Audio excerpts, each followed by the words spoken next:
ఆ! అందరికి వందనాలు brother. Okay. Good morning to everyone. Wanda Namalu. Good morning from అందరి here. Good evening to you. అందరికీ వందనాలు. మీ అందరికీ గూడా శుభ సాయంత్రం. Hope okay. everyone ప్రార్థన is doing చేసుకుందాం. well tonight.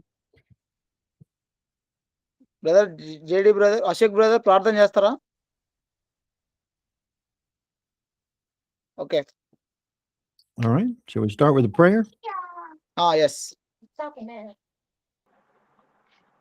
ప్రార్థన. సర్వసృష్టికి కారణ సముద్రుడైన మా ప్రియ పరలోక తండ్రి, దేవానాయన నీ ఘనమైన నామానికి వేల స్తుతులు స్తోత్రము తెలియజేస్తున్నాను తండ్రి.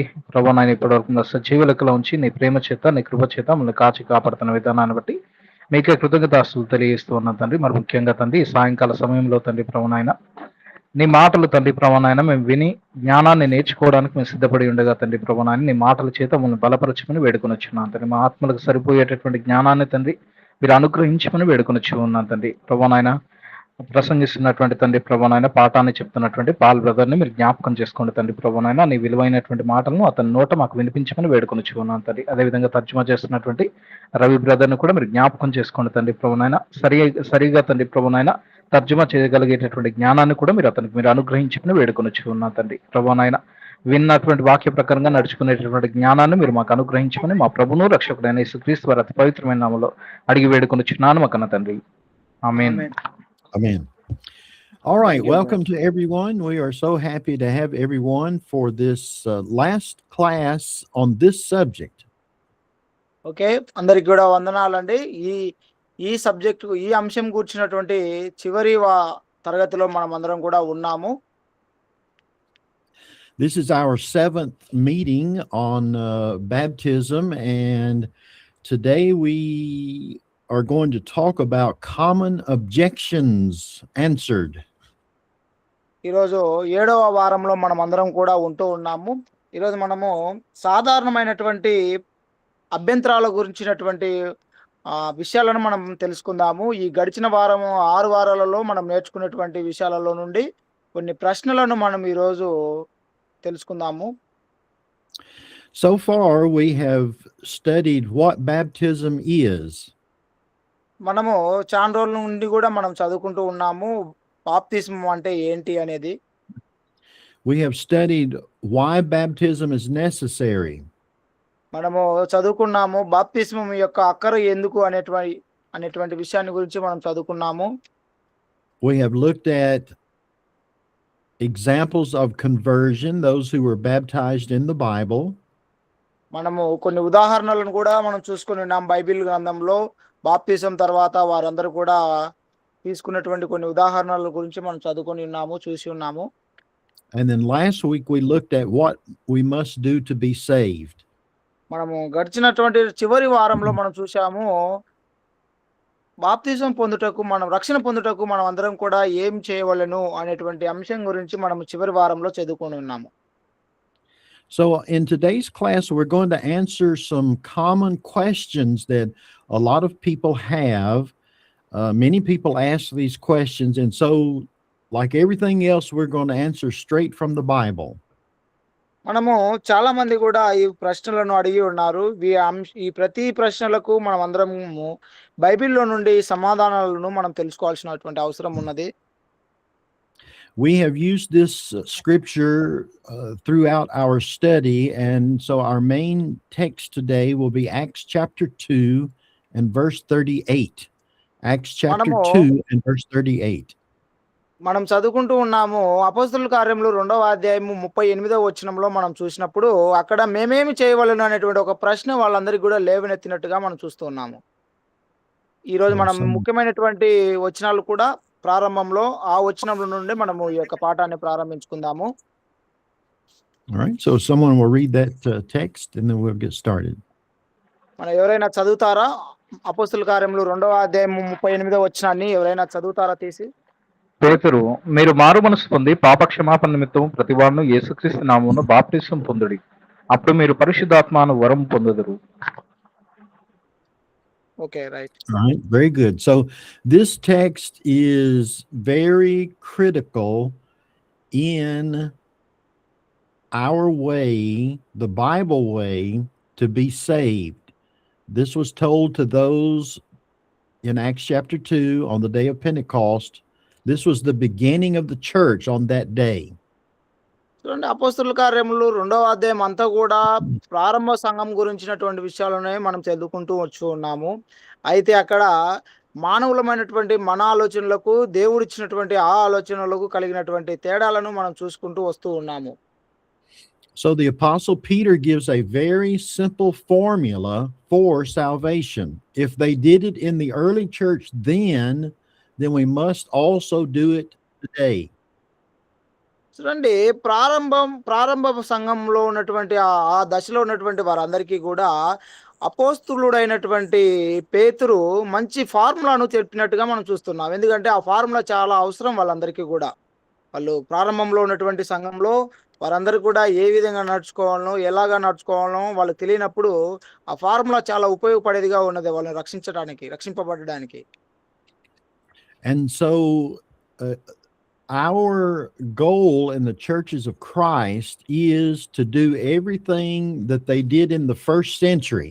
Because if they did it in the first century, if we do it just like they did, then we have to be right. What, brother? We strive in the churches of Christ to do everything just like they did in the first century, in the beginning, when the Apostle Peter spoke here in Acts 2. That was the beginning of the church. And so we know if they did it the proper way, we have to do it the same way, and our way is proper too. చూడండి, మనమందరం కూడా క్రీస్తు సంఘస్థలము అయినప్పుడు ప్రారంభ సంఘము ఏ విధంగా అయితే ఆ విధమైనటువంటి బోధలో నడుచుకుంటూ ఉన్నదో, ఏ విధమైనటువంటి ఆ కట్టుబాట్లకు, ఆ విధానాలకు, ఆ విధేయతలకు లోబడుతూ సంఘం ఎలాగైతే నడిపింపబడుతూ వచ్చి ఉన్నదో, ఈనాడు మనం కూడా నిజమైనటువంటి క్రీస్తు ప్రభు వారి యొక్క సంఘమును పోలినప్పుడు మనం కూడా అటువంటి వారి వాళ్ళే మనం కూడా నడుచుకోవాల్సిన అవసరం ఉన్నది. ప్రారంభంలో ఎలాగా ఉన్నదో అదే విధానాన్ని మనం కూడా ఇప్పుడు కొనసాగించాల్సినటువంటి అవసరం మనకు ఎంతైనా ఉంది. Now, very important, this is not Church of Christ doctrine. This is doctrine from the Bible. But we strive in the churches of Christ to do exactly as the Bible says. So this is not just Church of Christ doctrine. This is the doctrine from the Bible, the teaching from the Bible. చూడండి, ఈ బోధ అంతా కూడా కేవలము క్రీస్తు సంఘం బోధలే అని మనం కొట్టివేసేదానికి లేదు. ఇది కేవలం క్రీస్తు సంఘ బోధ కాదు. ఇది బైబిల్లో ఉన్నటువంటి ఉన్నతమైనటువంటి ఎలాగైతే బోధించారో అదే బోధను మనం కొనసాగిస్తూ ఉన్నాము. ఇది కేవలం మనుషుల యొక్క బోధ కాదు. మనం ప్రత్యేకంగా చెప్పుకుంటున్నాం కదా ఇది క్రీస్తు సంఘము అని. ఇది క్రీస్తు సంఘం యొక్క బోధ కూడా కాదు. ఇది బైబిల్లో ఉన్నటువంటి బోధనే మనం అందరం కూడా అనుసరించాల్సినటువంటి అవసరం ఉన్నది. Before we get to point number 1, I would like us to read another scripture, and that's a very important scripture, and that's Mark 16:16. చూడండి, మనము ప్రారంభంలో ఈ పాఠాన్ని ప్రారంభించుకునే ముందుగా మనందరం కూడా ఒక వచనాన్ని చదువుకోవాల్సినటువంటి అవసరం మనకు ఉంది. చదవవలసినటువంటి వచనం ఏమిటి అని అంటే మార్కు సువార్త 16వ అధ్యాయము 16వ వచనాన్ని మనం చదువుకుందాం. నమ్మి బాప్తిసం పొందినవాడు రక్షింపబడును, నమ్మని వానికి శిక్ష విధింపబడును. Okay. All right, so we see here that Jesus also is giving a very simple formula for salvation. In this verse, we see belief and baptism. This was before the church started. చూడండి, ఈ ఫార్ములాను మనకు యేసుక్రీస్తు ప్రభు వారి నోటి నుండే మనం వింటూ ఉన్నాము. ఇక్కడ ఏం చెప్తున్నాడు అంటే రక్షింపబడాలి అని అంటే మనం ఏం చేయవలెనో అక్కడ ఉన్నటువంటి విషయం మనకు బాగా ఖచ్చితంగా చెబుతూ ఉన్నది. రక్షింపబడాలంటే ఏం చేయాలో, ఒకవేళ అది చేయకపోతే మనకి ఏం జరగబోతుందో అనేటువంటి విషయం మనకు యేసుక్రీస్తే మనకు స్వతహాగా ఆయన నోటి నుండే మనతో మాట్లాడుతూ ఉన్నాడు. Jesus is speaking to people who needed to believe that he was the Son of God. చూడండి, యేసుక్రీస్తు అక్కడ బోధించుతూ ఉన్నాడు. ఎవరికంటే ఎవరైతే యేసుక్రీస్తును నిజమైనటువంటి దేవుని కుమారుడే అని విశ్వసిస్తూ ఉన్నారో వారందరికీ కూడా రక్షణ కల్పించడానికి ఆయన ఒక బోధన అక్కడ బోధిస్తూ ఉన్నాడు. That's why in Mark 16:16 it says you have to believe first. Belief is where everything starts. And by the way, belief and faith are the same thing. చూడండి, మార్క్స్ వార్త 16 వచనంలో మనకు అక్కడ ఏం చెప్తున్నదంటే, నమ్మడము అనేటువంటిది చాలా ప్రాముఖ్యమైనటువంటి విషయం మనకు చెప్తూ ఉన్నాడు. అక్కడ ఏమున్నది, నమ్మి బాప్తీసం పొందండి, నమ్మి బాప్తీసం పొందండి, రక్షింపబడదురు, నమ్మకపోతే మీకు శిక్ష విధింపబడుతుంది అనేటువంటి విషయం మనకు అక్కడ బాగా చెప్పాడు. అంటే దాని అర్థము విశ్వాసము, నమ్మకము అనేటువంటిది చాలా ప్రాముఖ్యమైనటువంటి ఒక ఉన్నతమైన ఆలోచన, ఉన్నతమైనటువంటి స్థితి. ప్రతి ఒక్కరు కూడా విశ్వసించాలి అనేటువంటి మాట యేసుక్రీస్తు మనకు చెప్తూ ఉన్నాడు. In Acts chapter 2, the apostle Peter was speaking to people who already believed that Jesus was the Son of God, but it was necessary for them to repent because they were the ones that killed Jesus, the Son of God.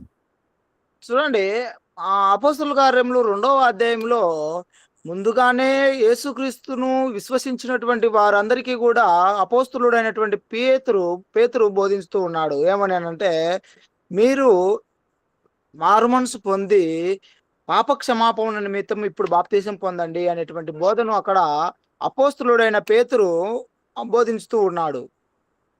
All right.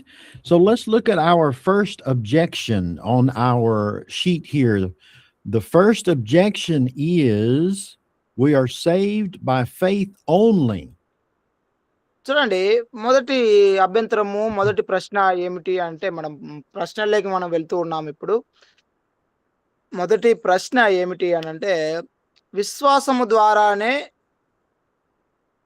మనం ఏమైనా చేయగలమా, లేకపోతే విశ్వాసానికి ఇంకొకటి ఏదైనా కావాల్సిన అవసరం ఉన్నదా? All right. And that's why I wanted to read Mark 16:16, because it says Jesus, our Savior, who we believe is the Son of God. We know that he's the Son of God. అందుకే మనం ముందుగానే చదువుకున్నాం. ఏమని అంటే, marks వార్త 16వ అధ్యాయం 16వ వచనంలో మనం చూసుకొని ఉన్నాం, నమ్మి బాప్తిజం పొందిన వాడు రక్షింపబడును, నమ్మని వానికి శిక్ష విధింపబడును అనేటువంటి విషయము ఇక్కడ మనకు యేసుక్రీస్తు ద్వారానే మనకు బోధింపబడుతున్నది. అని ఏమని విశ్వసించాలి అని అంటే, యేసుక్రీస్తును దేవుని కుమారుడని మనం అందరం కూడా విశ్వసించాలి. He said, believe. Okay. Okay.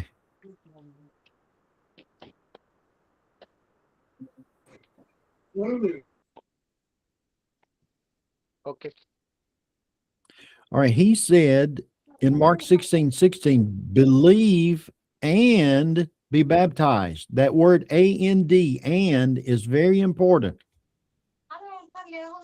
చూడండి, ఇక్కడ ఏమని చెప్తున్నదంటే, నమ్మి బాప్తిసం పొందుడి అని చెప్తున్నారు. దాని అర్థం ఇక్కడ నమ్మకానికి ఇంకొక పని కూడా జరిగించాల్సినటువంటి అవసరం ఉన్నది. అక్కడ there is no and in Telugu.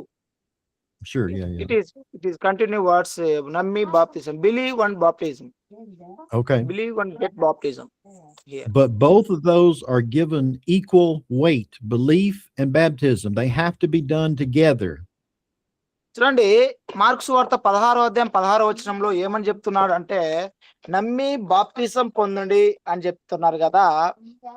ఆ రెండు కూడా ఒకటే వచనం, ఒకటే మాట అని అర్థం. నమ్మి ఇట్లా తిరగండి, ఇట్లా కొంచెం. అక్కడ ఏం చెప్తున్నాడు, మార్క్స్ వార్త 16వ అధ్యాయం 16వ వచనంలో నమ్మి బాప్తిస్మం పొందండి అని చెప్తున్నారు కదా.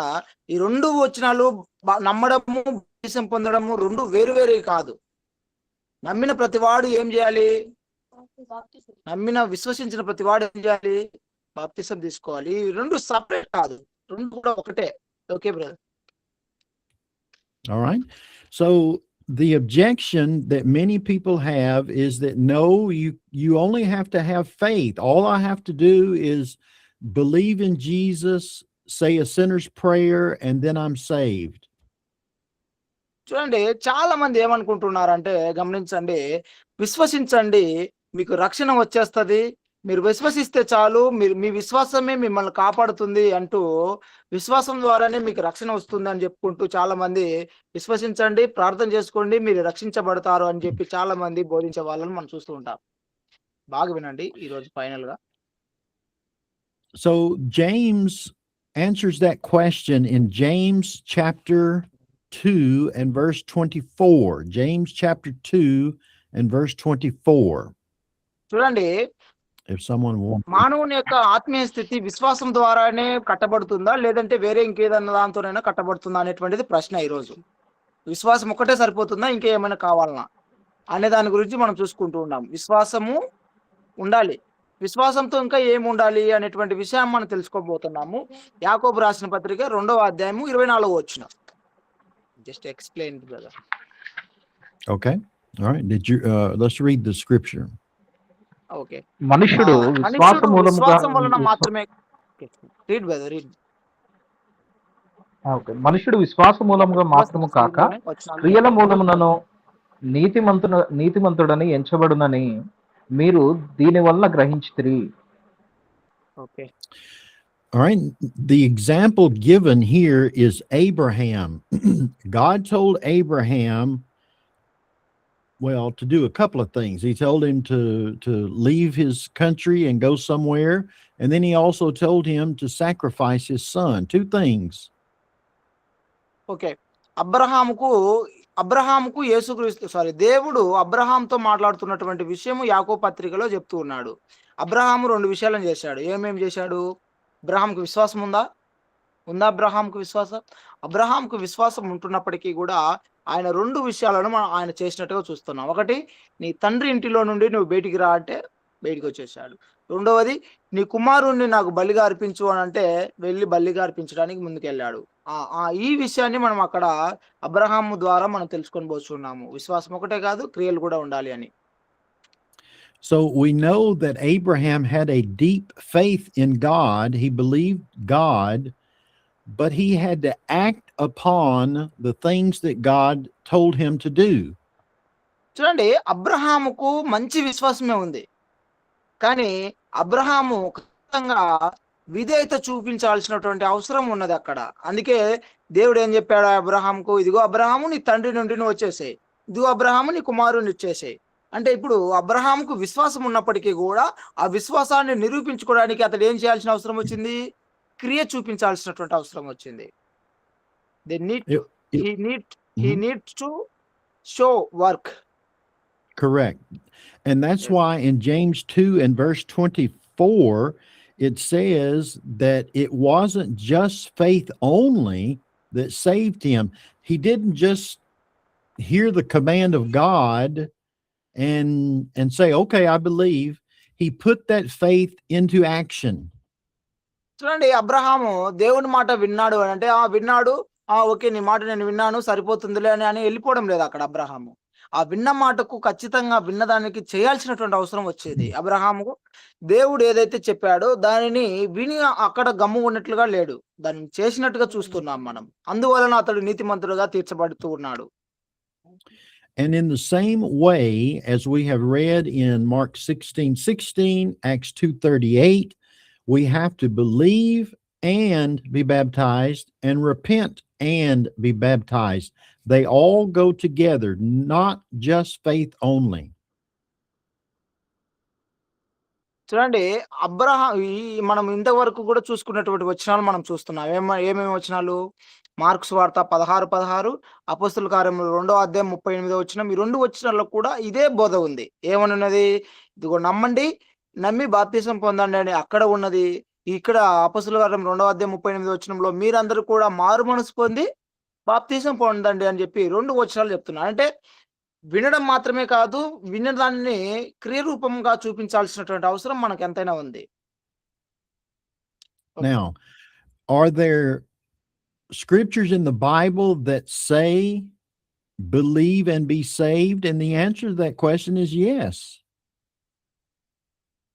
Believe and be saved. There are scriptures in the Bible that say believe and be saved. It is correct, brother. Yes, I'm making a yes. point. Okay. Just say okay. that. Okay. I explain.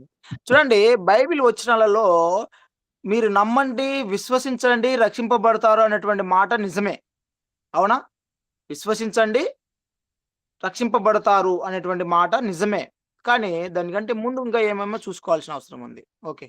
But we see always that those people who are told to believe are either idolaters, like the Philippian jailer, or those who did not know Christ.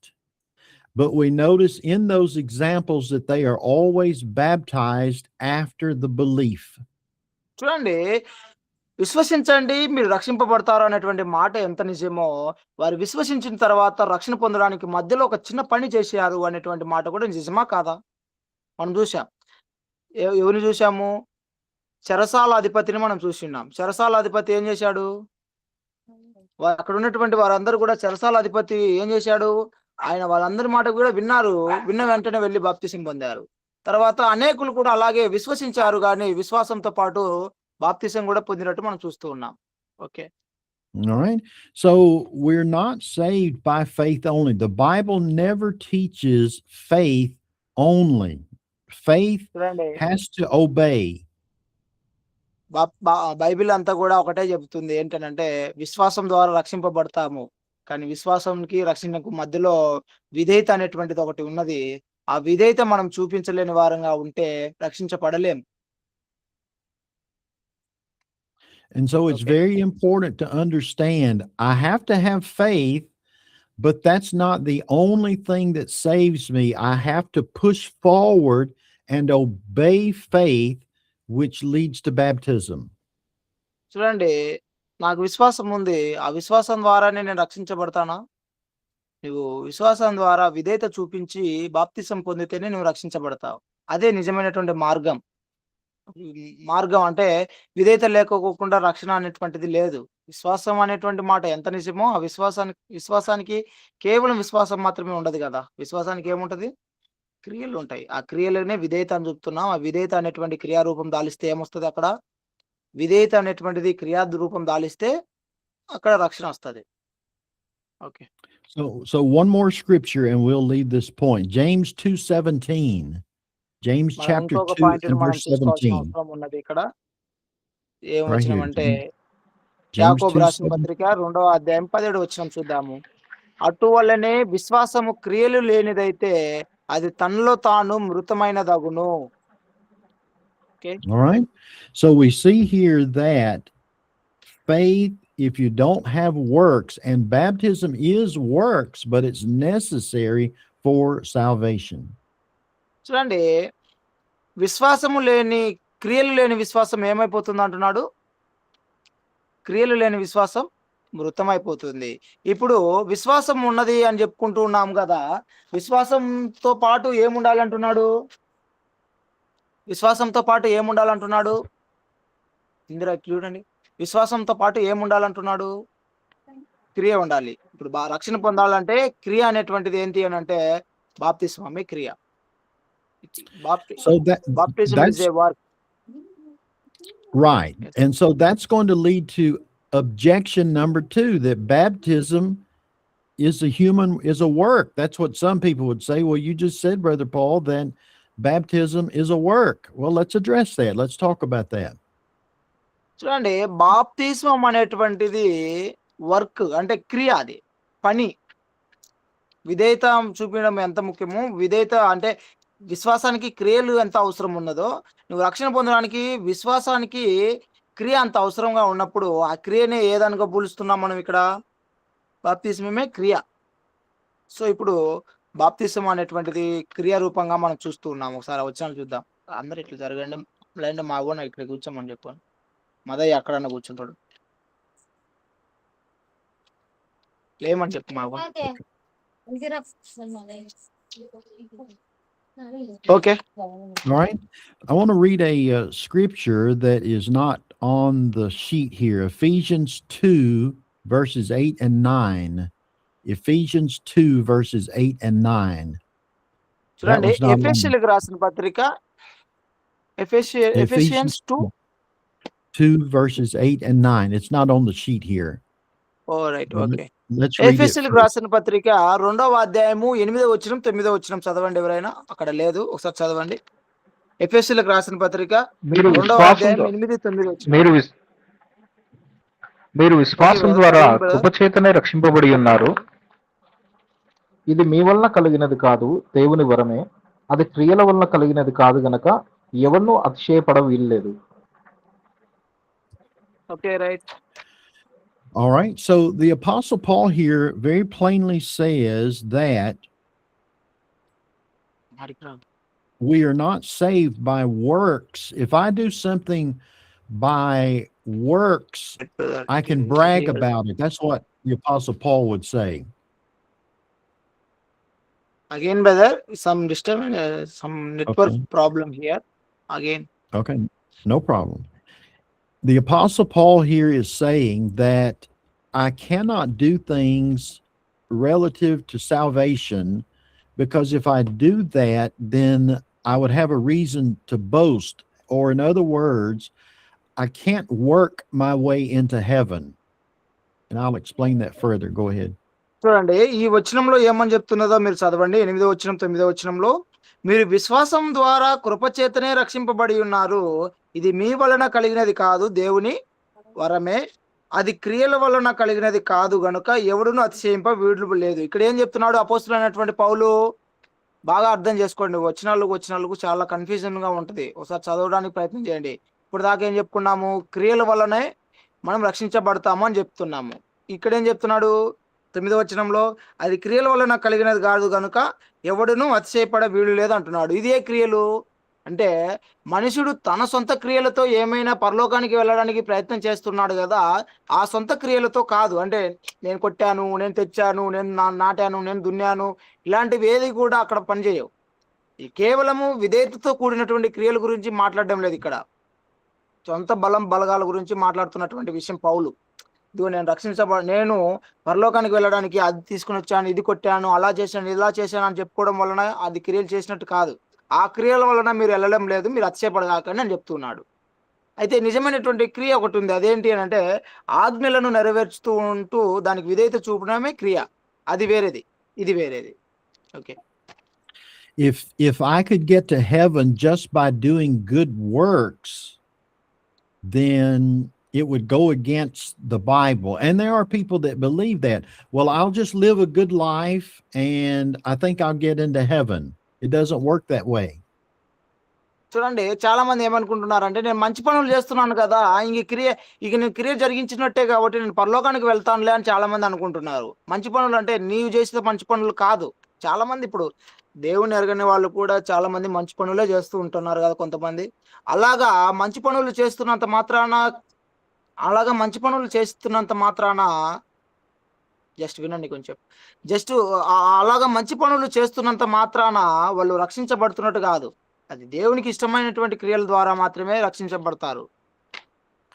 Jesus would talk about that there's going to be many on the day of judgment that are going to be there and say, Lord, we prophesied in your name, we have done many good works. And Jesus said that he's going to tell them, I never knew you. In other words, there's going to be people on the judgment day that will see Jesus and say, I've done a lot of good works. I deserve to go to heaven. చూడండి, చాలా మంది తీర్పు దినమున యేసుక్రీస్తుని అందరూ కూడా చూస్తూ ఉన్నారు. యేసుక్రీస్తును తీర్పు దినమున అందరూ కూడా చూస్తారు. అయితే ఆ దినమున చాలా మంది ఏమనుకుంటారంటే, ఇదిగో ప్రభువా, నేను నీ నామమున ప్రకటించడం లేదా, ప్రవచించలేదా? ఇదిగో నీ నామమున అద్భుత కార్యములు జరిపించలేదా? ఇదిగో నీ నామమున నేను ఆ మంచి పనులన్నీ చేశాను కదా, నన్నెందుకు నువ్వు పరలోకానికి తీసుకొని పోవు అని చెప్పి తీర్పు దినమున చాలా మంది అడిగే వాళ్ళు ఉంటారు. Okay. All right. So now let's read. Their judgment day, there is second part about that. That Jesus, there would be a lot of people that would tell Jesus that, I've done a lot of good works, I've prophesied, and so I deserve to go into heaven. They're thinking that by works they'll be able to get to heaven, but that's not what's going to save them. చూడండి, తీర్పు దినమున అందరూ కూడా చూసి ఏమంటారు అంటున్నాము మనము. యేసుక్రీస్తుని చూసి అందరూ ఏమంటారు? ఇదిగో ప్రభువా నేను ప్రకటించలేదా నీ నామమున, ఇదిగో ప్రభువా నేను మంచి పనులు చేశాను కదా అని చెప్పి చాలా మంది కూడా యేసుక్రీస్తు దగ్గరికి వచ్చి వేడుకుంటారు. అప్పుడు యేసుక్రీస్తు ఏమంటాడు వాళ్ళని చూసి, మీరెవరో నాకు తెలియదే అని అంటాడు. అంటే ఇప్పుడు మంచి పనులు చేస్తున్నటువంటి వారందరూ కూడా ఈ మంచి పనులుగానే అనుకుంటున్నారు. దాని వలన పరలోకానికి వెళ్తామని అనుకుంటూ ఉన్నారు. కానీ తీర్పు దినమున మన క్రియలు ఏంటో అనేటువంటిది అక్కడ తేడపరుస్తాడు. అప్పుడు మీరెవరో నాకు తెలియదంటారో, లేదంటే నువ్వు నాతో పాటు పరలోకానికి రండి అని అంటాడో ఆ దినమున తెలుస్తది. ఆ తీర్పు కూడా దేన్ని ఆధారం చేసుకొని చెప్తాడు అంటున్నాడు దేవుడు? నేను ఇచ్చిన మాటల ద్వారానే. Okay. All right, so now let's read these scriptures in point number 2. First of all, we have Colossians 2 and verse 12. Read that. Colossians 2 and verse 12. కొలస్సీలకు రాసిన పత్రిక 2వ అధ్యాయం 12వ వచనాన్ని మరొకసారి మనం చదువుకుందాము. మీరు బాప్తిస్మ ముందు ఆయనతో కూడా పాతిపెట్టబడిన వారై ఆయన్ను మృతుల్లో నుండి లేపిన దేవుని ప్రభావమందు విశ్వసించుట ద్వారా ఆయనతో కూడా లేచితిరి. Okay. All right, so we see in this verse that the Apostle Paul says, through the faith of the operation of God. చూడండి ఇక్కడ మీరు విశ్వాసము ద్వారా రక్షింపబడుతున్నారు. ఒకసారి ఉండండి. 12వ వచనం. Sure. మీరు విశ్వాసం బాప్తిసమందు ఆయనతో కూడా పాతిపెట్టిన వారై ఆయన యందు మృతులలో నుండి లేపిన దేవుని ప్రభావం అందు విశ్వసించడం ద్వారా ఆయనతో కూడా లేపబడితిరి. చూడండి, మీరందరూ కూడా దేవుని యొక్క ప్రణాళిక ద్వారా, ప్రణాళికను విశ్వసించడం ద్వారా మీరు కూడా యేసుక్రీస్తుతో పాటు లేచారు. బాప్తిసం ద్వారా మీరు తిరిగి లేచారు అనేటువంటి విషయాన్ని అక్కడ మనకు అపోస్తలుడైన పౌలు చెప్తూ ఉన్నాడు. So we are buried, Colossians 2 and verse 12, we are buried with him in baptism. We're raised through faith with the operation of God. Now, here's what that means. Yes, okay. చూడండి, మనమందరం కూడా బాప్తిస్వం ద్వారా ఆయన మరణంలో పాతిపెట్టబడుతూ ఉన్నాము. గమనించండి, బాప్తిస్వం ద్వారా ఆయన మరణంలో మనం అందరం కూడా పాతిపెట్టబడుతూ ఉన్నాము. అలాగే ఆ విశ్వాసం ద్వారానే మీరందరూ కూడా దేవుని యొక్క ప్రభావంతో ఆయన యొక్క మంచి అక్కడ ఆపరేషన్ అని చెప్పారు కదా, అక్కడ ఏమున్నది ఆపరేషన్ అనే దానికి? ఆయన ప్రణాళిక అని అనుకుందాం. ఆయన ప్రణాళిక ద్వారా మీరందరూ కూడా ఆయన యందు విశ్వాసం ఉంచడం ద్వారా మళ్ళీ తిరిగి లేస్తూ ఉన్నారు. So as Colossians tells us, there's an operation of God that is difficult to describe, but the thing that we do know is that the only way that we can touch the blood of Jesus Christ is when we are buried in baptism. చూడండి, దేవుని కార్యము ద్వారా మనం అందరం కూడా పైకి లేస్తున్నాం అనే మాట మీరు ఫస్ట్ గుర్తుపెట్టుకోండి. మనం అందరం కూడా దేవుని యొక్క కార్యము ద్వారా నీటిలో మునిగినప్పుడు మళ్ళీ తిరిగి లేస్తున్నప్పుడు దేవుని కార్యం ద్వారానే రక్షించబడుతున్నాము. అక్కడ మనం దేనిని తగులుతున్నామని అర్థము? యేసుక్రీస్తు ప్రభు వారి యొక్క రక్తాన్ని ద్వారా మనం అందరం కూడా అందులో తగిలి, అందులో మునిగి, అందులో నుండి మళ్ళీ తిరిగి పైకి లేస్తున్నట్టుగా మనం చూస్తూ ఉన్నాం. అది దేవుని యొక్క కార్యం అక్కడ. And of course, we're only saved by the blood of Jesus Christ. నిజంగానే మనం అందరం కూడా దేని ద్వారా రక్షించబడుతున్నాము? యేసుక్రీస్తు యొక్క రక్తం ద్వారానే మనం అందరం కూడా రక్షించబడుతూ ఉన్నాము. Okay. And the only way that we can do that is through baptism. So it's not a human work. It is the way that God operates and cleanses us from our sins. చూడండి, అది నిజంగానే యేసుక్రీస్తు యొక్క రక్తం ద్వారానే మనం అందరం కూడా జరగబడుతున్నాము. అది మనకు అర్థమయ్యేది కాదు. అది అంతా కూడా ఎవరి కార్యము? దేవుని కార్యం. నిజంగా మనం అనుకోవచ్చు రక్తం ఎక్కడ ఉంది, దాన్ని ఎక్కడ తగులుతున్నాము అని, కానీ అదంతా దేవుని కార్యం. మనమైతే దాన్ని విశ్వసించి అలాగా చేయడం ద్వారా దేవుడు మనతో కార్యం జరిపిస్తూ ఉన్నాడు. ఆ కార్యం ద్వారా మనం రక్షించబడుతున్నాం. All right. So now let's read Hebrews chapter 5 and verse 9. Hebrews chapter 5 and verse 9. ఒకసారి హెబ్రీయులకు రాసిన పత్రిక 5వ అధ్యాయం 9వ వచనాన్ని మనం చదువుతున్నప్పుడు, ఆయన సంపూర్ణ సిద్ధి పొందిన వాడై తనకు విధేయులైన వారిని అందరికీ నిత్య రక్షణకు కారకుడాయను. Okay. So we see in this verse that only those that obey him, obey God through his commands, which we've already talked about, Mark 16:16, Acts 2:38. It's the only way that we are going to be saved. And baptism is done through obedience to faith to help us to be saved. చూడండి, మనం ఇప్పటి వరకు కూడా చాలా వచనాలు చూసుకున్నాము. విధేయత ద్వారా కూడా మనం విశ్వాసం మాత్రమే కాదు, మనకు విధేయత కూడా అవసరం అనేటువంటి వచనాలను మనం చూసుకున్నాము. ఆ మార్క్స్ వార్త 16వ అధ్యాయం 16వ వచనంలో కూడా మనం ఏం చూసుకున్నాం అక్కడ? విశ్వాసము మరియు మనం అక్కడ అని చెప్పాడు కదా బ్రదరు. మార్క్స్ వార్త 16వ వచనంలో నమ్మండి, నమ్మి బాప్తిసం పొందండి అని చెప్పాడు. అక్కడ బాప్తిసం అనేటువంటిది ఏంటి? విధేయతతో కూడినటువంటి క్రియతో కూడినటువంటి విధేయత. అది జరిగించాలి అనేటువంటి విషయం మనకు చెప్తున్నాడు. ఇప్పుడు కూడా హెబ్రీ పత్రిక 5వ అధ్యాయం 9వ వచనంలో మనం అందరం కూడా రక్షింపబడాలి అని అంటే మనందరికీ కూడా ఉండాల్సినటువంటి అర్హత ఏంటి? అక్కడ చూడండి ఏం చెప్పాడు? తనకు విధేయులైన వారందరికీ నిత్య రక్షణ కారకుడాయాడు. నిత్య రక్షణకు కారకుడాయాడు. విధేయత చూపేటువంటి వారికి మాత్రమే రక్షణ అనేటువంటిది ఉంది. విశ్వాసం ఒక్కటే సరిపోవట్లేదు, అక్కడ విధేయత కూడా అవసరమై ఉన్నది. Okay, All right. Any questions so far? ఇక్కడ ఏమైనా ప్రశ్నలు ఉన్నాయా ఇంతవరకు మీకు? ఇప్పటి వరకు చెప్పుకున్నాం కదా విధేయత, విశ్వాసం, ఈ సంగతుల గురించి ఏమైనా ప్రశ్నలు ఉన్నాయా? అంటే మీరు అడగండి, ధారాళంగా అడగండి. యేసుక్రీస్తు రక్తం ద్వారా ఎలాగ కడబడుతున్నాం మనము అనేటువంటిది నాకు కొంచెం మీకు క్లారిటీ ఇవ్వడానికి అడగాలనుకుంటున్నాను, కానీ తర్వాత అడుగుతున్నాను. యేసుక్రీస్తు యొక్క రక్తం మనకి ఇప్పటికీ కూడా ఉందా, ఎలాగా, ఏంటి అనేటువంటి విషయం. ఇంకా ఏమైనా మీకు తెలిసిన ప్రశ్నలు ఏమైనా ఉంటే చెప్పండి, అడగండి. ప్రశ్నలు ఉన్నాయంటేనే మీరు బాగా అర్థం చేసుకున్నారని అర్థం. Okay, Okay. All right. Let's move on to number. Okay. No, there is no question to ask. Okay. All right. Let's move on to point number 3. And I think we already answered this in another class, but we want to make sure everybody understands. Objection number 3, the thief on the cross was not baptized, some would say. చూడండి, మనకి ఈ ప్రశ్న మొదటి 2వ వారంలోనే మనం చూసుకున్నాం. ఈ ప్రశ్నను ఫస్ట్ వారంలోనే ఈ ప్రశ్న చూసుకున్నాం. అది మీరు ఉన్నారో లేదో కానీ ఫస్ట్ వారంలో వివేక్ అడిగాడు ఆ ప్రశ్నను. యేసుక్రీస్తు మరి ప్రభువారికి ఆ బాప్తిసం పొందితేనే రక్షణ వస్తుందని, విశ్వాసం విధేయత చూపుతూనే రక్షణ వస్తుందని చెప్పారు కదా.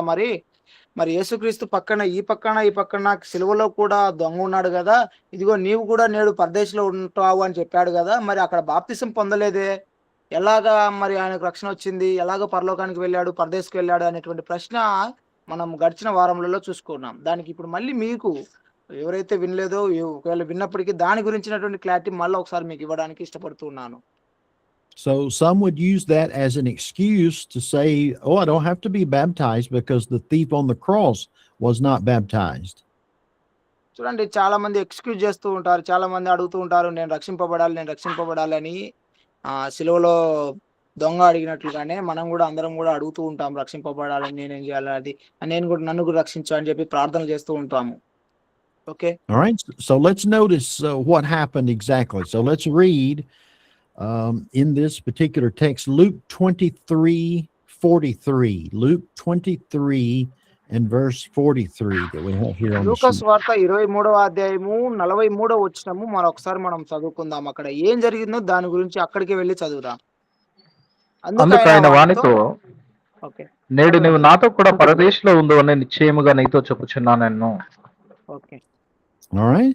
So what does Jesus say here? Today you will live with me in paradise. So it appears that Jesus is saving him there on the cross.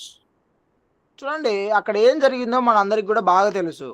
ఇదిగో నేడు నీవు నాతో కూడా పరదేశంలో ఉందువు అని చెప్పి సెలవులో ఉన్నటువంటి దొంగకు యేసుక్రీస్తు ఇచ్చినట్టుగా మనం చూస్తున్నాం, హామీ ఇచ్చాడు. So there's a couple of things to keep in mind about this. Number one, Jesus was not on the earth at this time to judge. He was only there to seek and save that which was lost. చూడండి, యేసుక్రీస్తు ఆ కాలంలో again brother, Jesus was here not to judge. He would say he was only here to seek and save those who were lost. చూడండి యేసుక్రీస్తు అక్కడ ఆహ్, He శిలువలో wasn't here to judge. He wasn't here to judge. He was only here to look out and find those who were lost. చూడండి అక్కడ యేసుక్రీస్తు ఎందుకోసం వచ్చాడు? గమనించండి. యేసుక్రీస్తు భూమి మీదకి ఎందుకొచ్చాడు? అందరిని తీసుకొని వెళ్లి తీర్పు దినమున తీర్పు తీర్చి వాళ్ళని పరలోకానికి, నరకానికి పంపించడానికి యేసుక్రీస్తు వచ్చాడా? ఎందుకోసం వచ్చాడు భూమి మీదకి యేసుక్రీస్తు? ఎవరైతే పాపులుగా ఉన్నారో వారందరిని రక్షించడానికి వాళ్ళని వెతుకులాడుకుంటూ చూస్తూ వచ్చాడు యేసుక్రీస్తు. Right. Number two, you have to remember that at that time, they were under the law of Moses. Even Jesus himself was under the law of Moses. The church had రాసుకోండి not మీరు been కావాలంటే. started. చూడండి ఫస్ట్‌ది మనం చూసుకున్నాం. యేసుక్రీస్తు ఎందుకోసం వచ్చాడు? ఎవరైతే రక్షించబడడానికి ఇష్టపడతారో, రక్షణకు అర్హులుగా ఉంటారో, మారుమనసు పొంది పాపంలోని ఒప్పుకొని రక్షించబడడానికి అర్హులుగా ఎవరైతే ఉంటారో వారందరిని వెతుకులాడుకుంటూ యేసుక్రీస్తు వచ్చాడు. రెండోది ఆయన మోషే ధర్మశాస్త్రం కింద ఉన్నాడు. ఎవరు? యేసుక్రీస్తు. యేసుక్రీస్తు ఒక్కడే కాదు అక్కడ. ఈవెన్ యేసుక్రీస్తు కూడా మోషే ధర్మశాస్త్రం కింద ఉన్నాడు. అలాగనే ఎవరు కూడా ఉన్నారు అక్కడ? యూదులందరూ కూడా మోషే ధర్మశాస్త్రం కిందనే ఉన్నారు. Okay. Baptism for the point of salvation had not been commanded yet. చూడండి బాప్తిస్మం అనేటువంటిది రక్షణ పొందడానికి ఒక ఆజ్ఞగానే ఉంది మనకు. అయితే అది ఆజ్ఞ మోషే ధర్మశాస్త్రంలో నుంచి పుట్టిందా? గమనించండి. మోషే ధర్మశాస్త్రంలో నుండి బాప్తిస్మం అనేటువంటి ఆజ్ఞ పుట్టిందా? ఏ ధర్మశాస్త్రంలో నుండి బాప్తిస్మం అనే ఆజ్ఞ పుట్టింది? Okay. So the thief lived and died before the new covenant, before the New Testament. చూడండి అక్కడ ఉన్నటువంటి దొంగ కూడా ఏ ధర్మశాస్త్రం కింద ఉన్నాడు? యేసుక్రీస్తు ధర్మశాస్త్రం కింద ఉన్నాడు. దొంగ ధర్మశాస్త్రం కిందనే ఉన్నాడు. యూదులందరూ కూడా ఇశ్రాయేలీయులందరూ కూడా ధర్మశాస్త్రం కిందనే ఉన్నారు. ఏ ధర్మశాస్త్రం కింద? మోషే ధర్మశాస్త్రం కింద వాళ్ళందరూ కూడా ఉన్నారు. అయితే అక్కడ ఉన్నటువంటి దొంగ కూడా మోషే ధర్మశాస్త్రం కిందనే ఉన్నాడు. అప్పటికి ఇంకా ఏం రాలేదు. మీరు ఇక్కడ ఫోకస్ పెట్టండి. దాని పురుగులు పనిచేసి చూద్దాం. ఈ ఏం చేస్తాడు? ఈ దొంగ ఏ దాని కింద ఉన్నాడని చెప్పుకుంటున్నాము? మోషే ధర్మశాస్త్రం కిందనే ఉన్నాడు. అయితే ఇంకా ఏ ధర్మశాస్త్రం రాలేదు? పాత నిబంధన కింద ఉన్నారు. ఏ ధర్మశాస్త్రం ఇంకా రాలేదు? కొత్త నిబంధన ఇంకా రాలేదు. అప్పటికి కూడా మోషే ధర్మశాస్త్రంలోనే అమలులోనే ఉంది కానీ అప్పుడు బాప్తిసం అనేటువంటిది ఇంకా రాలేదు. ధర్మశాస్త్రం ఇంకా అంతరించిపోలేదు. అప్పటికి మోషే ధర్మశాస్త్రం కిందనే ఉన్నారు. కొత్త నిబంధన ఇంకా రాలేదు. కొత్త నిబంధన ఎప్పుడు వచ్చింది అది చూద్దాం. Okay. So when Jesus was alive, he had the ability to forgive sins. There were many times in the Gospels where he forgave people of their sins. చాలా మందిని యేసుక్రీస్తు సువార్తలలో మనం చూసినప్పుడు చాలా మందిని యేసుక్రీస్తు ఏం చేశాడు? ఇదిగో నీ పాపములు క్షమింపబడ్డాయి అని చెప్పి అందరికీ పాపములను క్షమించుతూ వస్తూ ఉన్నాడు యేసుక్రీస్తు. And that's exactly what he did to the thief on the cross. He forgave him of his sins and gave him the ability to be with Jesus in paradise, or what they would consider heaven. చూడండి వారి కోసం ఏర్పాటు చేసినటువంటి పరదేశంలో వారందరూ కూడా ఉండడానికి అలాగనే యేసుక్రీస్తు వానికి అంటే దొంగకు కూడా అవకాశం ఇస్తూ ఉన్నాడు. మీ పాపములు క్షమింపబడ్డాయి అన్నట్టుగా అందరికీ సువార్తలో ప్రకటించినట్టుగానే అందరికీ పాపములను క్షమించుతూ వస్తున్నట్టుగానే ఈ దొంగకు కూడా సిలువలో మీ పాపములను క్షమించుతూ వచ్చాడు. వాడికి కూడా ఏమిచ్చాడు? అక్కడ అందరి కోసం ఏర్పాటు చేసినటువంటి పరదేశును వానికి కూడా అవకాశం ఇచ్చాడు. So the reason, by the way, that Jesus told him, "You will be with me in paradise," is because in the mind of the Jews, paradise was the Garden of Eden. To them, that's what heaven was like. That's what they thought of as heaven, was paradise, the Garden of Eden. And so Jesus tells him, "You'll be with me in paradise. I'm taking you to what you think in your mindset is in heaven." Okay, brother. I have a question. Sure. Before I explain that, I have a question to clarity. Okay. Okay. I knew that, but I asking now. Uh, what is the difference of heaven and paradise? Well, for the Jews, well, let me start over. In the book of Revelation, John describes heaven. It's a street paved with gold. It talks about the walls of jasper and things like that. That's the New Testament look of heaven. For the Jews, what they thought of heaven was where Adam and Eve were. To them, that's what heaven was. A beautiful garden, a beautiful place to be where there were no problems and they didn't have to till the ground and work really hard and things like that. So for the Jews' mindset, before John's description of heaven, that's what the Jews thought about heaven, and they called it paradise. The word paradise means the Garden of Eden. That's what it's pointing to. Okay. Does that make sense? So when you asked a Jew back then, what do you think of heaven? They would say, well, it's paradise. It's the Garden of Eden, like Mother Eve and Father Adam lived in before they sinned. That's what heaven means to me. And so Sunday? that's why Jesus used the word paradise. Okay. యేసుక్రీస్తు ఆయన పరలోకం అని చెప్పాడా, పరదేశ్ అని చెప్పాడా? యేసుక్రీస్తు దొంగకు పరదేశం ఇచ్చాడా, పరలోకాన్ని ఇచ్చాడా? పరదేశ్ ఇచ్చాడు. ఏంటి పరదేశ్కు పరలోకానికి తేడా ఏంటి అని అడిగాను నేను అక్కడ. అడిగితే ఆయన ఉన్నటువంటి మాట చెప్తున్నాడు. పరలోకము అనేటువంటిది ఏమిటి అని అంటే, పరలోకం గురించి యోహాను ప్రకటన గ్రంథంలో ఎక్స్ప్లెయిన్ చేశాడు. అది పరలోకంలో ఉన్నటువంటి ఉన్నతమైనటువంటి దేవుడి ద్వారా చూపించబడుతూ ఆ బంగారు వీధులు, గుమ్మములు ఇట్లాగా ఉంటది అనేటువంటి విషయము పరలోకం గురించి ప్రకటన గ్రంథంలో యోహాను చూసి చెప్పాడు. కానీ ఈ ప్రకటన గ్రంథం కంటే యోహానుకు యోహానుకు కనబడినటువంటి దానికంటే ముందుగానే వీళ్ళు ఏమని నమ్ముతున్నారంటే, యూదులు పరలోకం అంటే పరదేశే అని నమ్ముతూ ఉన్నారు. అంటే ఆదాము, అవ్వ వీళ్ళందరూ కూడా ఎలాగైతే పరదేశ్‌లో ఉన్నారో మనం చెప్పుకుంటూ వచ్చాం కదా! పరదేశ్‌లో అవ్వ, ఆదాము కూడా ఉన్నారు. అక్కడ ఉన్నటువంటి జీవవృక్ష ఫలములనన్నిటి కూడా తినడానికి ప్రయత్నం చేసినప్పుడు దేవుడు దాన్ని ఖండించాడు. అలాగ వేరు చేశాడు. ఇలాగ వేరు చేశారు అనేటువంటి విషయం మనం చూసుకున్నాం కదా! యూదుల యొక్క ఆలోచన ప్రకారం వాళ్ళ యొక్క మనసులో ఉన్నటువంటి ఆలోచన బట్టి పరదేశ్ అంటే పరలోకమే. ఆ పరలోకం ఎలా ఉంటది అనేటువంటి విషయం మనకు క్లారిటీగా ఎవరిచ్చారు? యోహాను గారు ఇచ్చారు.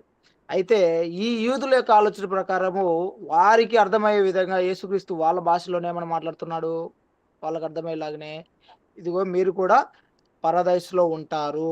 నీవు కూడా నాతో పరదైస్‌లో ఉంటావు అని చెప్తూ ఉన్నాడు. అని దాని అర్థం పరలోకమనే. Okay. These are those things are same, paradise and heaven. Yes, they're the same. But there's a lot of people that would teach that paradise is like a waiting place or something, but Yes, no, that's why I'm asking. yeah, paradise and heaven are the same. You have to think about it. You have to look at it through glasses of the first century, not today.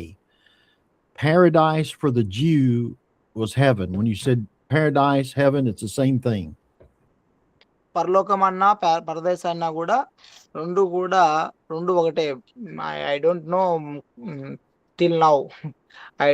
I think I thought that paradise is a different place, and after resurrection, after we got second coming of Jesus, we going to heaven.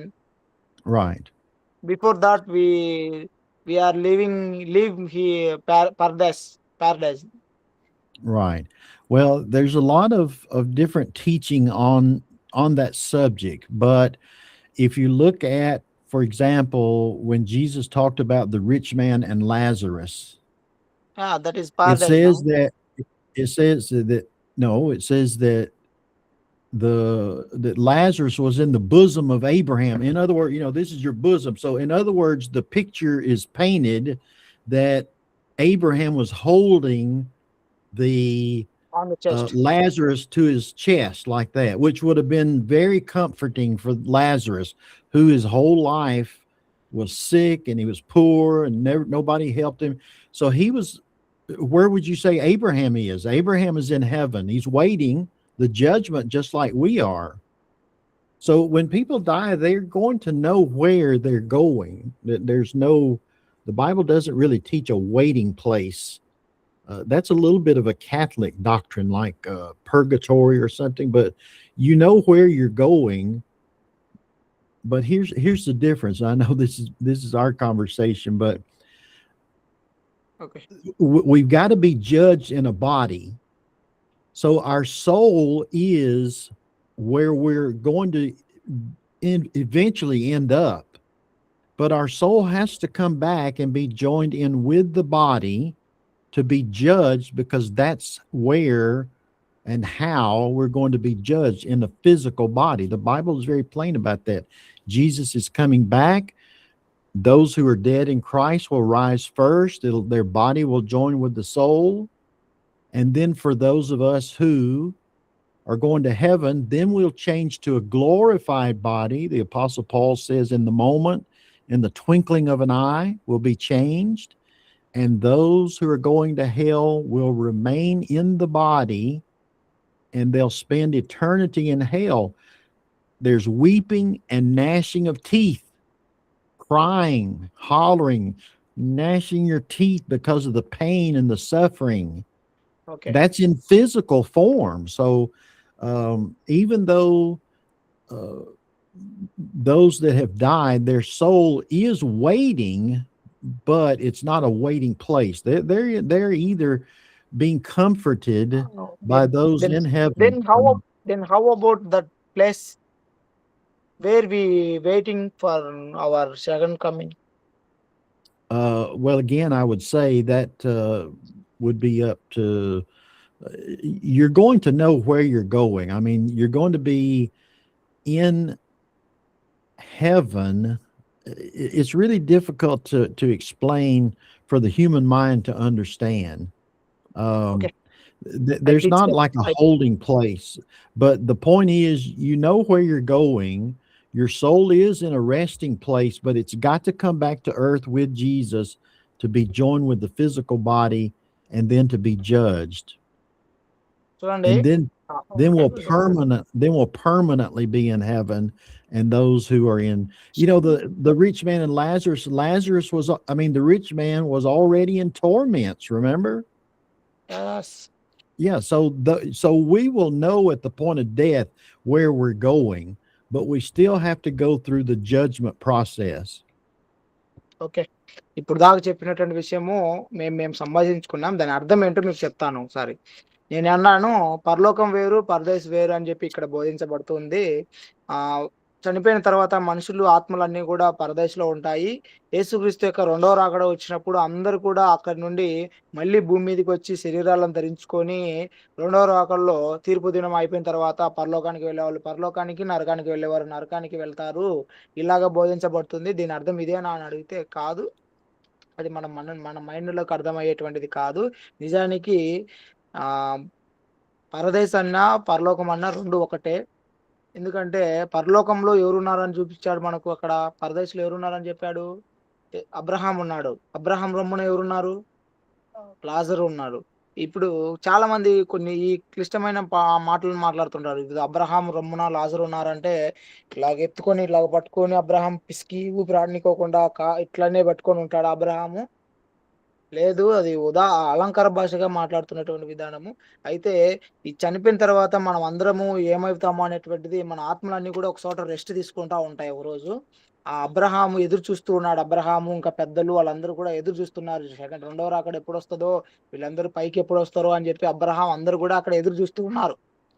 అయితే మనందరం కూడా ఏం చేస్తామంటే, యేసుక్రీస్తు యొక్క రెండవ రాకడ వచ్చినప్పుడు మన ఆత్మలన్నీ కూడా మళ్ళీ మన శరీరాల దగ్గరికి వస్తాయి. మీకు అర్థమవుతుందా ఈ విషయము? ఈ విధానం అర్థమవుతుందా? మన ఆత్మలన్నీ కూడా మన శరీరాన్ని ధరించుకోవాలి. మళ్ళీ ఈ శరీరం ఎక్కడి ఉంటది? ఇప్పుడు ఆ మట్టి మళ్ళా అందిస్తుంది నీకు. శరీరం అంతా కుళ్ళిపోయిన తర్వాత ఆ కుళ్ళిపోయినటువంటి మట్టి మళ్ళీ నీకు మహిమా శరీరాన్ని ధరించుకునేటట్టు తయారు చేస్తుంది. ఆ మట్టి మళ్ళీ నీకు శరీరాన్ని ఇస్తుంది. ఆ శరీరాన్ని ఇస్తూ ఆ శరీరాన్ని ఇచ్చిన తర్వాత మీరు మళ్ళీ తీర్పు దినంలోకి వెళ్తారు. ఆ తీర్పు దినమున మీకు తీర్పు జరుగుతది. మీరు అక్కడికా, ఇక్కడికా అని. అక్కడేముంటది? ఏడుపును, కళ్ళు కొరుకుటయు ఉంటాయి. మీకు ముందుగానే తీర్పు జరగక ముందే మీకు ఏడుపును, పళ్ళు కొరుకుట ఎందుకిస్తాడు దేవుడు? ఇయ్యడు గదా! తీర్పు జరిగిన తర్వాతనే గదా పరలోకమా, నరకమా అనేటువంటిది మీకు చెప్పాలి. తీర్పు జరగక ముందే మీకు పరదైసు మీరు పరలోకానికి, మీరు నరకానికి వెళ్ళండి. మీరు పరదైసులో ఉండండి, మీరు పాతాళంలో ఉండండి ఎందుకు చెప్తాడు దేవుడు? అలాగేం జరగదు గదా! తీర్పు దినం జరిగిన తర్వాతనే మన ఆత్మలకు కావాల్సినటువంటి శిక్ష జరుగుతది. అంతవరకు మన ఆత్మలు ఎక్కడో ఒక చోట రెస్ట్ తీసుకుంటాయి. అయి ఎక్కడ అనేటువంటిది మనకు బైబిల్‌లో అర్థం కాదు. చనిపోయిన వాళ్ళు అందరూ కూడా నరకంలో ఉండరు. ఇప్పటికైతే నరకంలో లేరు ఎవరు. ఇప్పటికి నరకంలోకి ఎవరు ఎళ్ళలేదు. అందరూ అక్కడక్కడే ఉన్నారు ఆత్మలన్నీ గూడా. ఇప్పుడు ఎందుకంటే తీర్పు దినం జరగాలి గదా! తీర్పు దినం అంటే ఎప్పుడు? యేసుక్రీస్తు యొక్క రెండవ రాకడ. మళ్ళా అటైతే మళ్ళా ధనవంతుడు నరకంలో వేదన పడుతున్నాడు అని ఉంది అది కదా. ధర్మశాస్త్రం తర్వాత. ఇప్పుడు నువ్వు యేసుక్రీస్తు తర్వాత నుంచి మనం జెప్పేది. Brother there is one question brother. Sure. తెలుసుకుందాం. They asking me, what about our souls before judgment day? Before judgment day, they died. Then where they go? Well, Their souls. again, Their souls. right. The soul again is either going to be waiting somewhere in heaven or in hell. You just have to go with the rich man and Lazarus. He was being comforted by Abraham, who was in heaven. The rich man was in torment in hell, but even they will have to come. Everybody has to come back for the judgment. You got to remember, you got the body and you got the soul, two different things. So when we die, all of us die physically, but that soul's going to go back and it's going to wait Back to where? either heaven or hell, one of the two. Yeah. And then it has to come back for final judgment. It's like this. This is a bad example, I'm sure, but here in America, we have a jail and a prison. A jail is where you're held. A jail is where you're held until you get sent to prison. So in other words, I will go to a local jail in a city, and then once I go before the judge, he will send me to the bigger prison where I will serve out my sentence. So again, it's probably a terrible example, but the jail would be the holding place. The prison would be the permanent place. Well, everybody's being held. Brother, okay, I understand that, but what about good people's are souls? If they have not obeyed the gospel, then they will be They have in obeyed torment. gospel and they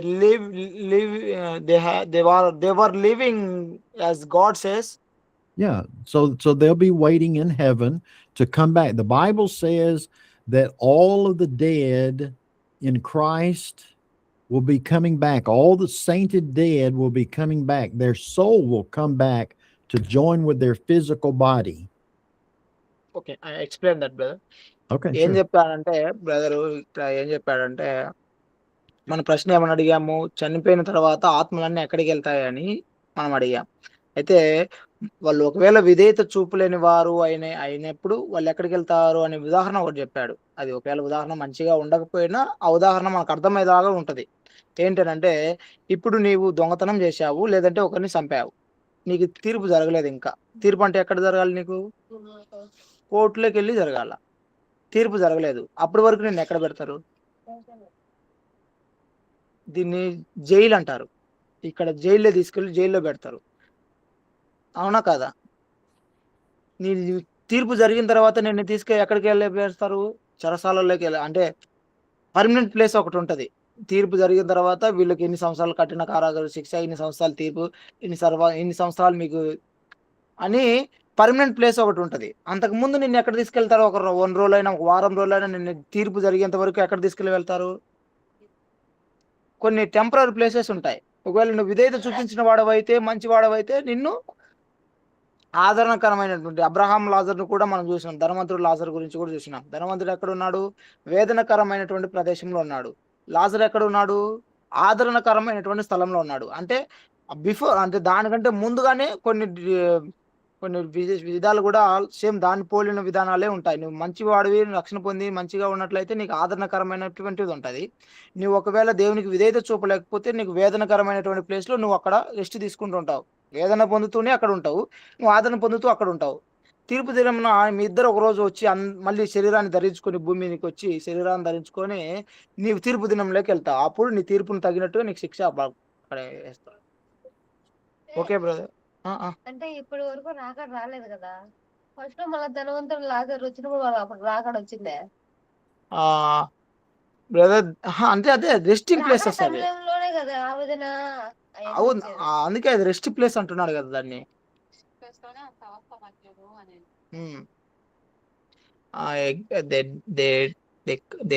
they want to know brother, there is no judgment. Why God put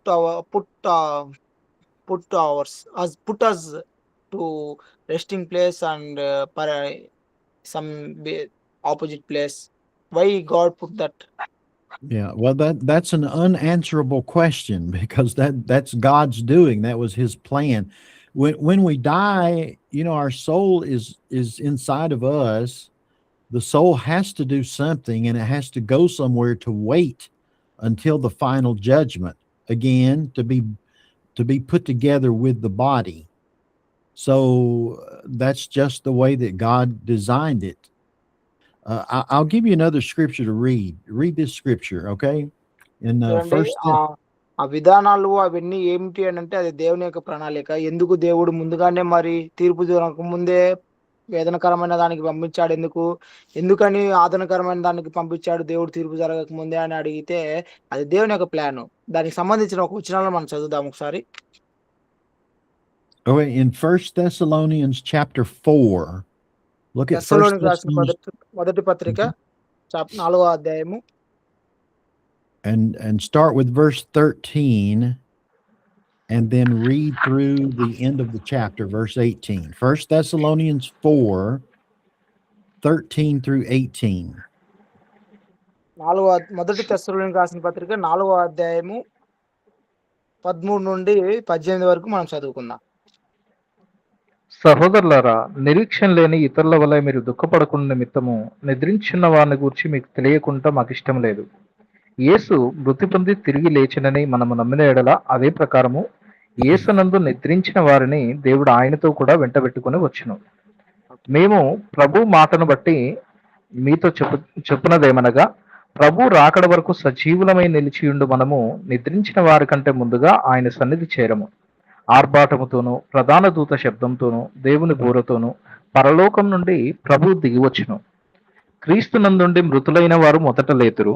ఆ మీదట సజీవులమై నిలిచియుండు మనము ఆయనతో కూడా ఏకముగా ప్రభువును ఎదుర్కొనుటకు ఆకాశ మండలమునకు మేఘముల మీద కొనిపోబడదుము. కాగా మనము సదాకాలము ప్రభువుతో కూడా ఉందుము. కాబట్టి మీరు ఈ మాటల చేత ఒకరినొకరు ఆదరించుకొనుడి. Okay. All right. So notice very carefully in this set of passages. Verse 13, the Apostle Paul says, listen, I don't want you to be ignorant about those which are asleep, those that are dead already. I want to explain what happens to those people who are dead. చూడండి, వారు 13వ వచనంలో చనిపోయారు నిజంగానే అక్కడ. కానీ వాళ్ళని చనిపోయినటువంటి వారిని గురించి ఏమని చెప్తున్నాడు అపోస్తలుడైన పౌలు?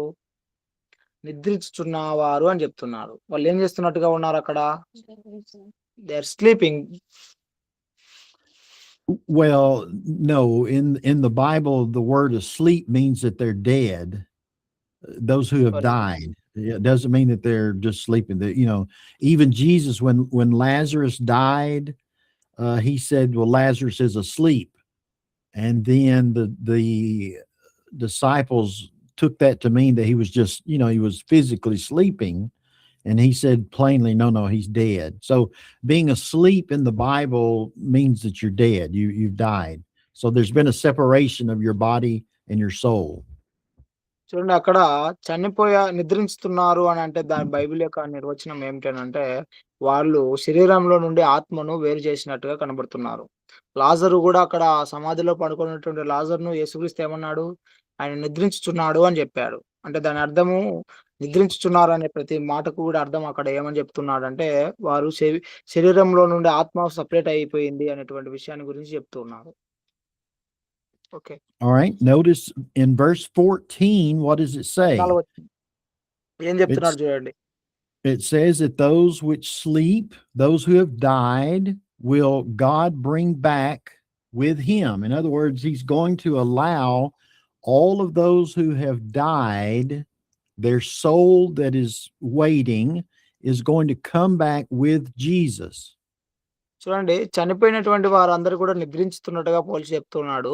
ఆ నిద్రించుతున్నటువంటి వారినందరిని కూడా వెంట పెట్టుకొని మళ్ళీ వస్తాడంట యేసుక్రీస్తు. ఆ చనిపోయినటువంటి వారిని అనగా నిద్రించుతున్నటువంటి వారందరిని కూడా పట్టుకొచ్చుకొని వెంట పెట్టుకొని తీర్పు దినమున తీసుకొని పోతాడు అక్కడికి. అక్కడ జడ్జిమెంట్ జరుగుతది. దేవుడు ఎదుట యేసుక్రీస్తు నిలవబెట్టి అందరిని తీర్పు తీరుస్తడానికి ప్రయత్నం ఈ తీర్పు జరుగుతది అక్కడ. అందరూ కూడా అప్పటి వరకు వీళ్ళందరూ కూడా ఎక్కడున్నారని అర్థము? రెస్ట్ తీసుకుంటున్నారు. ఒక చోట నిద్రిస్తూ ఉన్నారని అర్థం వాళ్ళు. And Okay. in verse number 15, he says that the rest of us who are still living when Jesus comes, then we are going to be with Jesus at that point.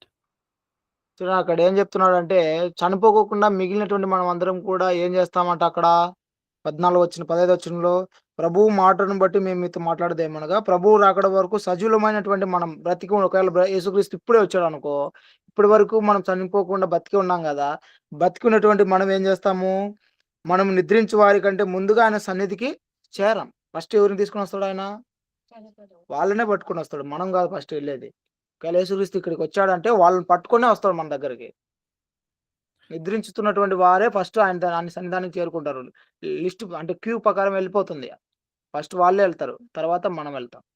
Okay. So verse 16 tells us the order. God is going to tell Jesus to come back and to claim his own. He's going to descend from heaven with a shout. The voice of the archangel is going to shout with the trumpet. And then the dead in Christ shall rise first. And by the way, it doesn't matter if you died and were buried. It doesn't matter if you were cremated. It doesn't matter if you were died at sea and the sharks ate your body. It doesn't matter how you died. That body will be assembled and joined back in with the soul to meet Jesus in the air. As it says in verse number 17, we'll all meet Jesus in the clouds. చూడండి యేసుక్రీస్తు మేఘముల మీద మేఘారూఢుడై వస్తూ ఉన్నప్పుడు చనిపోయినటువంటి వారందరూ కూడా తమ శరీరాలను మళ్ళీ ధరించుకొని లేస్తారంట. ఒకవేళ సముద్రంలో పడిపోయింటే శరీరాలు ఉంటాయా? చేపలన్నీ తినేసినట్టు శరీరాలు ఉంటాయా? ఉండవు కదా. మట్టిలో కుళ్ళిపోయిన తర్వాత శరీరాలు ఉంటాయా? అగ్నిలో కాలిపోతే శరీరాలు ఉంటాయా? ఇవి ఎక్కడ లేకపోయినా వాళ్ళందరి శరీరాలు మళ్ళీ భూమి అప్పగిస్తది. అవన్నీ అతుకోవు. అవన్నీ శరీరం మట్టికి మట్టి వెళ్ళిపోయినా ఆ మట్టి మళ్ళీ నీకు మహిమా శరీరాన్ని ఇస్తది నీకు ఆ మట్టి. అదే ఆ శరీరం ఇప్పుడు కుళ్ళిపోయింది. ఆ శరీరం అదే చెప్పాడు. ఇప్పుడు సముద్రంలో పడిపోయి ఉంటది. చేపలు ముక్కలుగా కొరికి తినేసి ఉంటాయి. అయినా కూడా ఆ మహిమా శరీరాన్ని అలంకార రూపంగా మహిమా శరీరాన్ని నీకు మళ్ళీ అవి అప్పచెప్తాయి. నీళ్ళలో పడితే నీళ్లు అప్పచెప్తాయి దేవుడికి. ఇదిగో ఆ శరీరం అని. నీ ఆత్మకు నీ శరీరాన్ని అప్పచెప్తది. కాలిపోయింది అనుకో, ఈ కాలిపోయినటువంటి ఆత్మ మళ్ళీ ఒకవేళ నా ఆత్మ కాలిపోయింది అనుకో, నా ఆత్మ వెళ్ళి అడగగానే మళ్ళీ తిరిగి యేసుక్రీస్తు రెండవ రాకడలో ఆ భూమి మళ్ళీ అదే ఆ శరీరాన్ని ఇస్తది. ఆ శరీరాన్ని అంటే కాలిపోయిన శరీరాన్నే కాదు, ఆ మహిమ శరీరాన్ని నీకు ఇస్తది. మనిషి యొక్క శరీరం మాత్రం మళ్ళీ ధరించుకోవాలి భూమి మీదకి వచ్చి. ఎక్కడికి వెళ్ళినా మనిషి ఏమో భూమి మీద కుళ్ళిపోవాల్సిందే కదా. నీళ్ళలో పడినా ముక్కలు అయినా ఎక్కడ కాలిపోయినా ఎక్కడ పోయినా నీకు భూమి మీద తీసుకోవాలి. మళ్ళీ వాళ్ళందరూ కూడా భూమి మీదకి వచ్చినప్పుడు మట్టి అది అందిస్తుంది నీకు మళ్ళీ తిరిగి. ఇప్పుడు 17 వచనంలో అది చెప్పాడు. 16, 17లో ప్రధాన భూత శబ్దంతోనూ దేవుని పరలోకంలో నుండి ప్రభువు దిగి వచ్చును. క్రీస్తునందుండి మృతులైన వారందరూ కూడా ఏం చేస్తారు? మొదట లేస్తారు. ఆ మీదట సజీవులమై నిలిచియుండు మనము వారితో కూడా ఏకముగా ప్రభువు ఎదుర్కొనుటకు ఆకాశ మండలమునకు మేఘముల మీద కొనిపోబడుదుము. కాగా మనం సదాకాలం ప్రభుతో కూడా ఉందుము. మనం ఒకవేళ ఇప్పుడే బతికే ఉన్నామనుకో, ఈ శరీరం ఏమైపోద్ది? అప్పటికప్పుడు అలాగే అయిపోద్ది. మహిమ శరీరాన్ని ధరించుకుంటది. అప్పుడు మనమందరం కూడా మేఘంలోకి వెళ్తాం. ఇప్పుడు బరువుగా ఉన్నటువంటి మనం మేఘంలో మీదకెళ్తామా? ఈ రక్త మాంసం కలిగినటువంటి శరీరము ఏం లేకోకుండా మేఘం మీద ఎళ్తదా? ఎళ్ళదు. మహిమ శరీరాన్ని ఆత్మ అనేటువంటిది మహిమ శరీరాన్ని ధరించుకోవాలి మళ్ళీ. Okay brother. All right. I know there's a lot of interest in what happens after we die. There's a lot of, and people have discussed this for hundreds and hundreds of years. Sorry brother. They are Okay. questioning some here one I understand. questioning is going, but sorry. I know there's a lot of interest in what happens when we die. After we die, what happens? People have discussed this for hundreds and hundreds of years. But that's not the important thing. The important thing is we just discussed in 1 Thessalonians 4. The important thing to understand is that our soul will come back and we will be joined with the body, and the body is what will go to the judgment. So where I go after I die is, yes, I'm interested in it, but the most important thing is that we're all going to stand before judgment in a physical body. Our soul comes back to join with our body, then we will go to the judgment. Okay. చూడండి చాలా మంది కూడా వందల ఏళ్ల నుండి కూడా ఇదే అడుగుతున్నారు. చనిపోయిన తర్వాత నాకేం జరుగుతుంది? నాకేం జరుగుతుందని. అది కాదు ముఖ్యం మనకు. ఏం జరుగుతుందో ఆ 4వ అధ్యాయంలో మనకు వివరంగా చెప్పాడు దేవుడు. నీ శరీరం మళ్ళీ నీ ఆత్మ మళ్ళీ వచ్చి శరీరాన్ని ధరించుకొని వెళ్ళాలి. నీ ఆత్మ వచ్చి మళ్ళీ నీ శరీరాన్ని ధరించుకొని వెళ్ళాలి. అయితే దానికంటే ముందు నువ్వేం చేయాలంటే నువ్వు నిర్ణయించుకోవాలి ఎక్కడికి వెళ్ళాలి? ఎక్కడికి వెళ్ళకూడదు అనేటువంటిది. Okay brother. Do you still have your Bible at 1 Thessalonians 4? చూడండి నీ బైబిల్‌లో మొదటి తెస్సలోనికన్స్ పత్రిక 4వ అధ్యాయం ఉందా? Do you still have it open, Ravi? Yeah, I have. Okay, look at verse 18. Read verse 18 again. 18 వచనం మళ్ళీ చదువుతున్నాను. కాబట్టి మీరు ఈ మాటల చేత ఒకరినొకడు ఆదరించుకొనుడి. Okay. So what is the Apostle Paul saying? I want you to understand not where you go and what happens, but the comfort is that our soul will come back and will be joined with the body. And that's what ought to comfort us to understand Jesus is coming back for us after we physically die. చూడండి చనిపోయినటువంటి మనమందరం కూడా మళ్ళీ యేసుక్రీస్తుతో పాటు చేరుకోవడానికి మనం ప్రయత్నం చేయాలి ఫస్ట్. మనమందరం కూడా మన శరీరము చనిపోయిన తర్వాత ఆ శరీరం ఆత్మ వేరైపోతుంది. కానీ యేసుక్రీస్తు వచ్చినప్పుడు మన శరీరములన్నీ కూడా మన ఆత్మలన్నీ కూడా శరీరాన్ని ధరించుకోవాలి. అది జరగబోతున్నటువంటిది యేసుక్రీస్తు యొక్క రెండవ రాకడలో. Okay. Okay. I think probably దీనిని బట్టి మనము ఓకే సారీ బ్రదర్. sure. మనం దీనిని బట్టి ఏం చేయాలంటే ఒకరినొకడు ఆదరించుకోవాలి. ఇలాగ జరగబోతుంది. మనం సంతోషంగా ఉండాలి దీని విషయమై.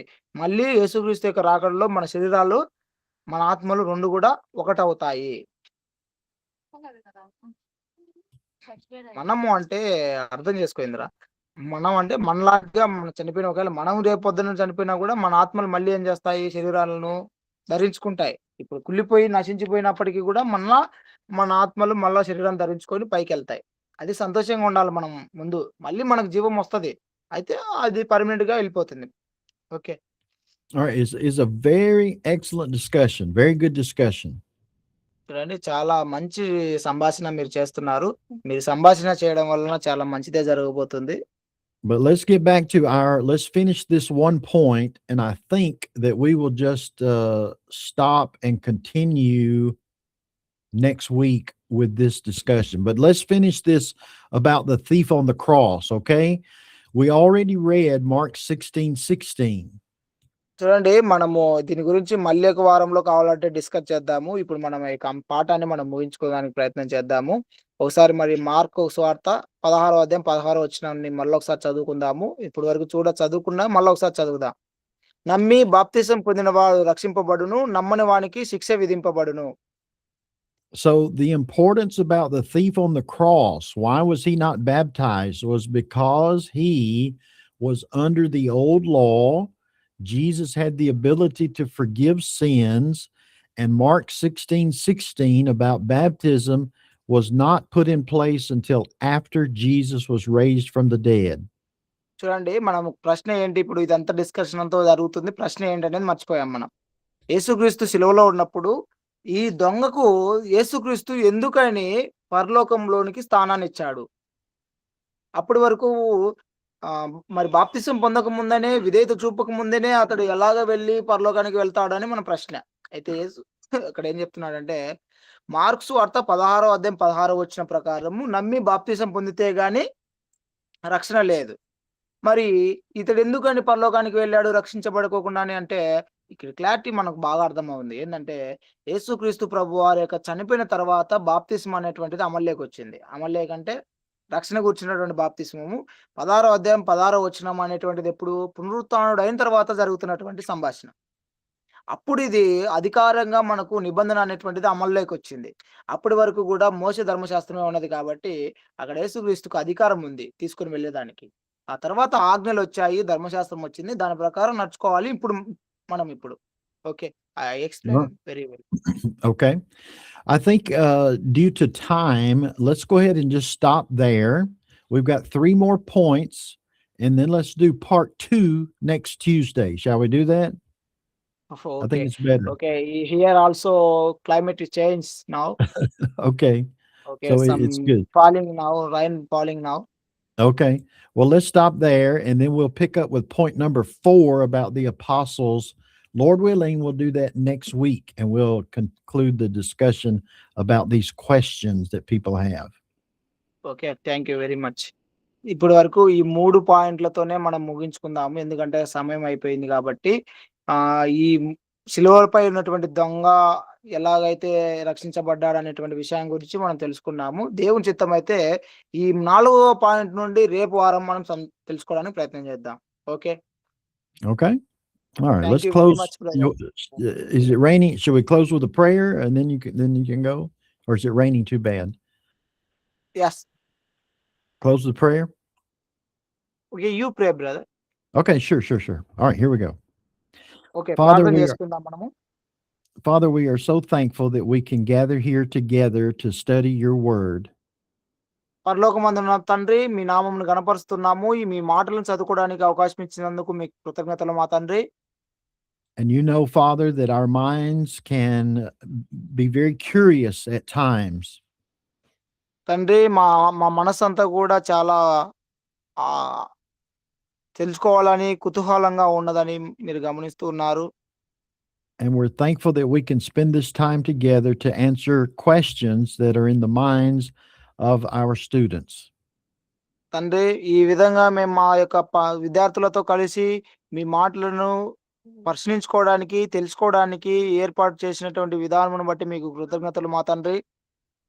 Help them, Father, that they may be able to understand what we talked about today, and we'll think about it over the next week. తండ్రి, ఇంతవరకు కూడా మేము చదువుకున్నటువంటి వాటిని బట్టి మేము గ్రహించుకున్నామని నమ్ముచున్నాము. మిగిలినటువంటి వాటి గురించి రేపు వారం చదువుకోవడానికి అవకాశం ఇవ్వండి మా తండ్రి. And help us, Father, that we might gather here together again next week to continue our discussion on these various questions.